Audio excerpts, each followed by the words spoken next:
What's good, everyone? I'm IAnthonyD. Welcome back to the channel. It's good to see your beautiful faces. Ladies and gentlemen, we're getting our very first look at Halloween the game. So much information. We're going to break down everything we need to know about this new game. I'm so stoked, so excited. Let's cut the chase and let's jump right into it. Compass, Ilonic, further front, and gun. Ah, dude. Already. A quiet town, just like hundreds of other small towns all Final across gameplay America. footage not represented. A town just like yours. But it was here. Loomis sounds a October little 31st, off. 1963. No motive, no warning, no provocation, just senseless death. Come on, y'all.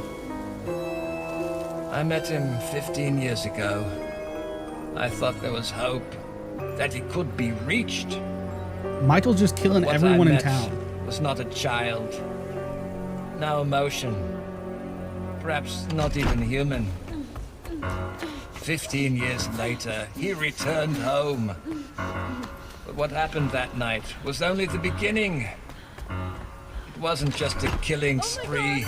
It was a reckoning. Whoa, calm down, okay? He was going to reach it. Come on, come on. Oh my gosh. The vibes already, they nailed it. I'm immersed, I'm digging it. You can't stop him. Oh, there he You can't is. reason with him. You can't kill the Boogeyman. Oh my God, yes, dude. I peeked, y'all. I can die today. I'm gonna be happy. A single player and multiplayer horror experience coming in 2026. Wishlist now. Halloweenthegame.com. Listen, so much just from that alone, but there's even more information that we need to jump in and break down. So obviously, one of the first things that pop out is that Gun and Ilonic are both involved. We knew that they were working on something together, but for it to be Halloween the game is absolutely crazy. So this kind of falls in line with what we heard about Boss Team Games losing the IP of Halloween and Gun kind of sweeping in. So it seems that Ilonic and Boss Team were the ones working on the game, and something happened. I know that some people say that they disrespected the rights holders. Something happened to where Boss Team fell out and Gun sweeped in. Now, I know a lot of people saw Gun attached to this, and there's gonna be some feelings. I get that, especially with how things went with TCM, but it really seems like Gun is kind of coming in towards the end of this. I would imagine they would have to be pretty far along development-wise. Ilonic would have to be doing a lot of the work here, and then Gun's kind of coming in towards the end to help support and reach that finish line, similar to what they did to Layers of Fear 2, a co-publishing kind of thing where you come in, you probably support them financially, help them with marketing, collector's edition, things like that, to push them across the finish line. I will say though, if they're gonna have Gun a part of this project, I almost want them to be a part of it from the beginning. I think where Gun excels is their core game design and their attention to detail when it comes to being authentic to the IP. Those kind of things is like the early stages of creating a game. I think Gun is at the strongest, and for them to come in late like this, I wonder how much influence does Gun actually have over this project. I do think that Ilonic are great developers, and I do think that they are great publishers as well. With Halloween being Ilonic's biggest IP, I mean, it's bigger than Predator, it's bigger than Ghostbusters, it's arguably bigger than Friday the 13th. It'll be interesting to see how well Ilonic can handle a game this size, because Halloween cannot fall into that same basket of being a game similar to like Predator or Ghostbusters, where it has that very limited player base and then it gets updates every once in a while. I can't see Halloween, as massive of a fan base as it has alone, I couldn't see it falling into something like that. I wonder how equipped Ilonic is to be able to handle a game this size. With the announcement of the game, they did launch a Halloweename.com. There's so much information, so much for us to look at here. First up, you have Welcome to Hadenfield. Ilonic, Compass International, Pictures, Further Front, and Gun Interactive bring the next big thing in asymmetrical horror, Halloween. Heavily regarded as the blueprint for the modern slasher, Halloween 1978 has left an undeniable mark on modern horror. Now the teams behind some of the most successful modern horror game titles join their publishing forces with the original producers of the film franchise to deliver the definitive interactive iteration of this landmark property. The teams are thrilled to come together again to bring an IP this important and near and dear to their hearts to the asymmetrical horror landscape. All massive fans of the 1978 classic, with Ilonic at the helm of development and publishing and GFUEL providing publishing support, the goal is not only to do Halloween justice, but to once again innovate in the asymmetrical horror space. So there it says again that GFUEL is providing publishing support. So I really do think they're going to be playing a role similar to Layers of Fear 2. I don't know how much influence GFUEL will actually have over the entire project. The CEO of Ilonic states that working with GFUEL again presents an opportunity to showcase how both companies have grown since the last time they collaborated. I'm looking forward to implementing the lessons we have learned since then and getting this game to market. Partnering with the original producers, Compass and Further Front has given us amazing insight and guidance into this quintessential horror IP. Wes Keltner, CEO at GFUEL Interactive, adds, "When Chuck reached out to me with the opportunity to help, I didn't hesitate. It's exciting to bring these two teams back together again, and it certainly helps that we're working on one of the greatest horror films. We're always ready to support a friend like Ilonic." Here we get our first look of Michael Myers in game, and I gotta say, I really do dig the model. I dig the environment as well. Everything here actually does look really well done. I have to assume that this is not only the bucket list item that Wes Keltner was talking about, but this is the project that Kane Hodder was talking about. So is he actually playing the role of Michael Myers, which I think is so cool. Constructing the ultimate horror sandbox. From its earliest iterations, Halloween has been built with the goal of delivering a dynamic, enveloping horror sandbox worthy of the legacy of its iconic source IP. As horror fans, we understand the importance of frighteningly relatable locations, believable characters, and dread-inducing situations, and want to ensure those fundamentals were presented throughout Halloween. As a homage to the meticulously crafted execution of John Carpenter's Halloween, our team has worked diligently to recreate the town of Hadenfield as a living, breathing game world for players to exhaustingly explore. Working with the original producers of the film has been amazing to make certain that the game is authentic to the source material every step of the way. This post gives us a look at some of the interiors of the houses of Hadenfield. Not only did we get to build one of the most iconic killers of all time, but we also got to reconstruct Hadenfield as a period accurate 1978 town filled with unique interior and exterior gameplay spaces. While Michael stalks and kills in these seemingly safe streets, the victims work to scour the world for helpful items to fight back against the shape before it's too late. We built a suburban playground brimming with endless opportunities that empowers players to star in their own horror movies where their choices decide the fate of everyone around them. It's interesting that here they touch on the idea of fighting back against Michael Myers, where combat is a common thing in Ilonic games, similar to Friday the 13th and similar to Killer Clowns. I don't know if I love the idea of fighting back against Michael.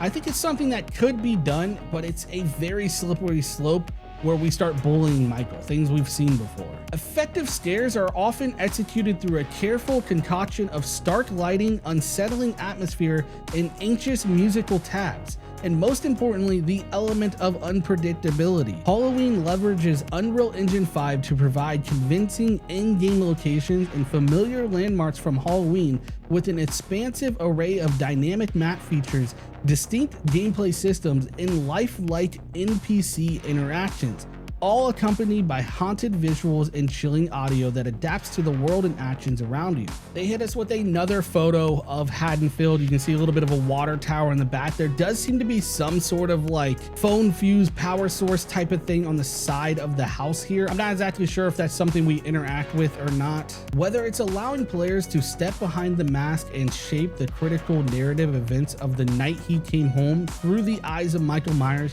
in a standalone single-player story mode, or cooperating with friends as the heroes of Hadenfield to rescue innocent residents in elevated asymmetrical multiplayer matches, we heavily invested in core systems designed to foster engaging, unpredictable sessions with endless replayability. So here they touch on the multiplayer and single-player aspect.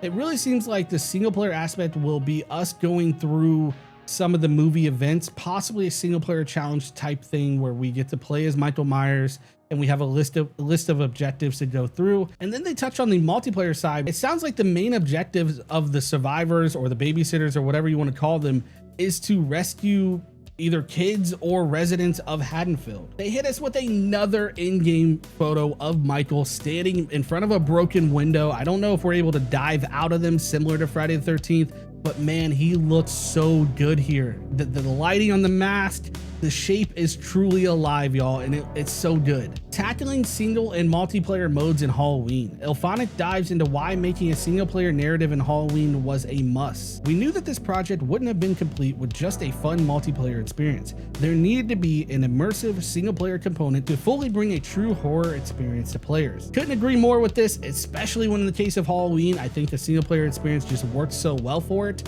But nowadays with asymmetricals dropping off left and right, if you want to get players to invest, if you want to get players to trust you, having single player, having offline experiences is a must. They are dropping absolute bombs on us, y'all. A new Halloween game coming in 2026, developed and co-published by Gunn and Ilonic, that has a single player and multiplayer mode. So much here to just go over. It's absolutely crazy. I have so many questions.